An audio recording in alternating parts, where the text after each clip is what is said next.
lagi bersama kami kelompok 7 dengan saya Dira. Kali ini kelompok kami mengangkat topik yaitu Yunani dinyatakan bangkrut karena tidak mampu membayar hutangnya yaitu sebesar 2,2 triliun kepada Badan Keuangan Internasional atau IMF. Topik ini sangat ramai diperbincangkan oleh netizen di berbagai belahan dunia. Yunani yang memiliki nama resmi Republik Helenik atau Hellas merupakan sebuah negara tempat lahirnya budaya dunia barat. Yunani berada di Eropa bagian tenggara, terletak di ujung selatan semenanjung Balkan di bagian timur Laut Tengah atau Mediterania. Yunani mempunyai garis pantai terpanjang ke-11 di dunia, yaitu sepanjang 13.676 km dan luas daerah kurang lebih 31.957 km persegi dengan jumlah penduduk kurang lebih sebanyak 11 juta jiwa. Ibu kota Yunani yaitu Athena dengan penduduk yang sebagian besar menganut paham gereja ortodoks timur memiliki sebuah ekonomi kapitalis campuran dengan pendapatan per kapita kurang lebih 17.657 US dollar dan ditinjau dari berbagai indikator, Yunani mulai mengalami kemunduran ekonomi pada tahun 2009 dan secara resmi dinyatakan bangkrut pada tahun 2015. Berawal bergabungnya Yunani dengan Uni Eropa pada tahun 2001, yaitu secara otomatis mengganti mata uangnya dari drachma menjadi euro. Keadaan ekonomi di negara para dewa ini diprediksi akan terus naik dan diikuti dengan ledakan ekonomi yang besar. Namun, kemudian prediksi tersebut hanyalah isapan jempol belaka, karena kebijakan pemerintah dalam mengatur anggaran rasanya belum dipertanyakan. Lebih dari 50% PDB-nya digunakan untuk membayar gaji dan tunjangan pegawai negeri sipil, terlebih dengan adanya Olimpiade Athena pada tahun 2004, ditambah dengan adanya kasus korupsi. Akibat dari pengeluaran yang terlalu besar pada tahun 2009, terjadi defisit anggaran sebesar 12,1%. Hutang pemerintah pada saat itu sudah mencapai 120% dari PDB. Bahkan, pada Maret 2015 meningkat mencapai 174% atau setara dengan 312,7 miliar euro. Dan kalau kita konversikan ke rupiah, angka tersebut mencapai 4.600 triliun.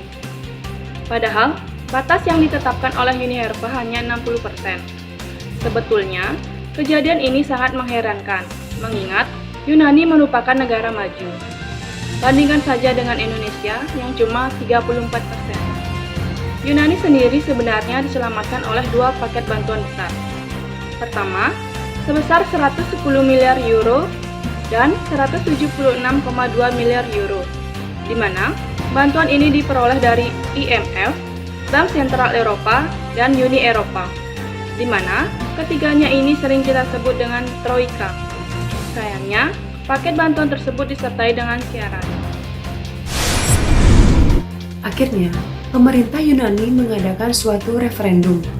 Referendum tersebut berisi suatu pertanyaan, apakah Anda setuju dengan opsi pinjaman beserta seluruh syaratnya?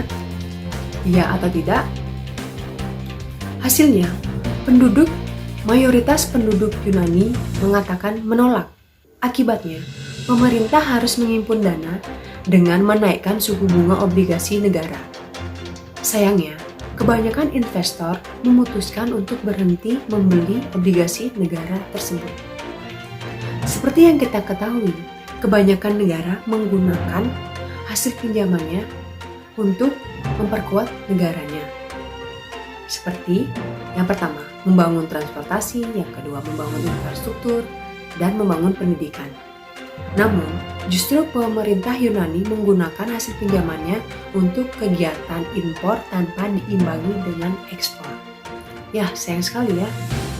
Nah, pertanyaannya sekarang, apakah krisis ekonomi Yunani berpengaruh terhadap Indonesia? Tenang saja, jangan khawatir.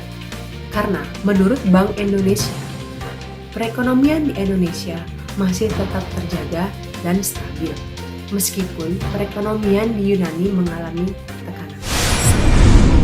Namun, efek yang ditimbulkan Yunani adalah efek domino. Nah, begini, Yunani gagal bayar hutang yang mengakibatkan kebangkrutan. Kemudian, kebangkrutan Yunani mengancam ekonomi Jerman selaku kreditor terbesarnya. Sebagai pilar ekonomi Eropa, kondisi Jerman akan mempengaruhi Eropa. 10% ekspor Amerika Serikat diserap 6 negara Eropa. Amerika Serikat akan mengalami perlambatan ekonomi. Nah, kemudian ekonomi Cina juga melambat dan impor Cina pun juga menurun dan akhirnya kurs rupiah akan tertekan dari ekonomi terancam melambat.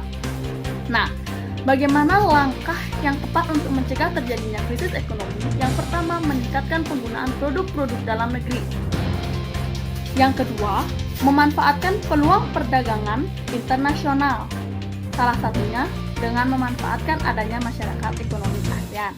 Yang ketiga, tundalah membeli barang-barang mewah, terutama melalui sistem kredit, karena harganya tentunya akan sangat mahal.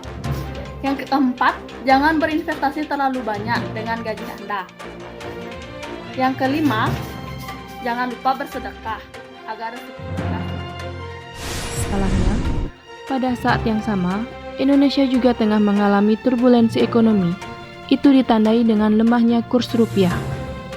Banyak pula orang yang membanding-bandingkan sekaligus menebak-nebak. Apakah krisis yang melanda Yunani juga akan terjadi di Indonesia? Mungkinkah Indonesia juga bakal mengalami kebangkrutan ekonomi?